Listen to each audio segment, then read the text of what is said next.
आपने नहीं सुना, मुसलमानों के लिए आईटी पार्क पर डीके शिवकुमार से ओवैसी। एआईएमआईएम प्रमुख अज़दुद्दीन ओवैसी ने तेलंगाना के सीएम केसीआर द्वारा मुस्लिम युवाओं के लिए आईटी पार्क की घोषणा पर कर्नाटक के डिप्टी सीएम और कांग्रेस नेता डीके शिवकुमार की प्रतिक्रिया की आलोचना की। ऑल इंडिया मजलिस-ए-इत्तेहादुल मुस्लिमीन एआईएमआईएम प्रमुख अज़दुद्दीन ओवैसी ने सोमवार को मुस्लिम समुदाय के लिए हैदराबाद में एक विशेष सूचना प्रौद्योगिकी आईटी पार्क स्थापित करने की तेलंगाना के सीएम के चंद्रशेखर राव की घोषणा पर सवाल उठाने के लिए कांग्रेस नेता और कर्नाटक के उप मुख्यमंत्री डीके शिवकुमार की आलोचना की। इससे पहले दिन में शिवकुमार ने केसीआर की आईटी पार्क घोषणा पर प्रतिक्रिया व्यक्त करते हुए विशेष रूप से एक समुदाय के लिए पार्क बनाने पर संदेह व्यक्त किया। वे सिर्फ एक समुदाय के लिए आईटी पार्क कैसे बना सकते हैं? मैंने ऐसी कोई बात कभी नहीं सुनी। इससे पता चलता है कि केसीआर ने खुद को कमजोर कर लिया है। आप अल्पसंख्यक समुदाय, महिलाओं और बच्चों को बढ़ावा दे सकते हैं, लेकिन सिर्फ एक के लिए आईटी पार्क नहीं बना सकते। समुदाय, शिवकुमार ने कहा था। हालांकि ओवैसी ने शिवकुमार की टिप्पणियों पर असहमति व्यक्त करते हुए कहा कि कांग्रेस नेता ने कई चीजों के बारे में नहीं सुना होगा, लेकिन इसका मतलब यह नहीं है कि वे बाहर नहीं निकल सकते।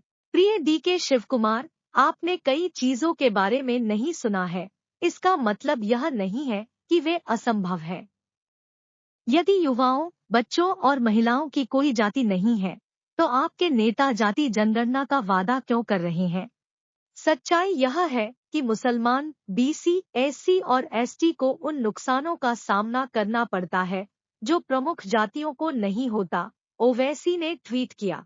ओवैसी ने इस बात पर भी जोर दिया कि तेलंगाना में मुस्लिम अल्पसंख्यक सिर्फ मतदाता नहीं है, बल्कि पूर्ण नागरिक है, जो राज्य की प्रगति में उचित हिस्सेदारी के हकदार हैं।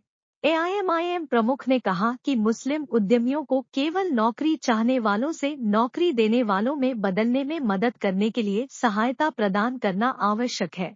मुसलमानों के लिए एक विशेष आईटी पार्क के निर्माण के बारे में शिवकुमार द्वारा उठाई गई चिंताओं को संबोधित करते हुए ओवैसी ने स्पष्ट किया, इसका मतलब एक विशेष आईटी पार्क नहीं है जहां केवल मुस्लिम काम करते हैं, लेकिन इसका निश्चित रूप से मतलब है कि उन्हें विशेष सहायता प्रदान की जाती है ताकि वे ऐसा कर सकें। जिस भेदभाव का उन्हें सामना करना पड़ता है, उस पर काबू पाएं। ओवैसी ने शिवकुमार की इस बात के लिए भी आलोचना की कि उन्होंने अपना असली मुस्लिम विरोधी चेहरा दिखाना कहा और कर्नाटक में पिछड़े मुसलमानों के लिए कोटा के संबंध में एक सवाल उठाया और पूछा कि क्या इसे बहाल किया जाएगा या छोड़ दिया जाएगा। 30 नवंबर को होने वाले तेलंगाना विधानसभा चुनाव में अल्पसंख्यक मतदाताओं को लुभाने के लिए बीआरएस अध्यक्ष और मौजूदा मुख्यमंत्री के चंद्रशेखर राव ने हाल ही में एक चुनावी रैली में कहा था कि अगर उनकी पार्टी सत्ता में वापस आती है तो उनकी सरकार मुस्लिम युवाओं के लिए एक विशेष आईटी पार्क स्थापित करेगी। आज हम पेंशन दे रहे हैं जो मुसलमानों को भी मिल रही है। हमने आवासीय विद्यालय खोले हैं जिनमें मुस्लिम छात्र भी पढ़ते हैं। हम सभी को अपने साथ लेकर चलते हैं। आज हम मुस्लिम युवाओं के बारे में सोच रहे हैं और उनके लिए एक विशेष आईटी पार्क स्थापित कर रहे हैं।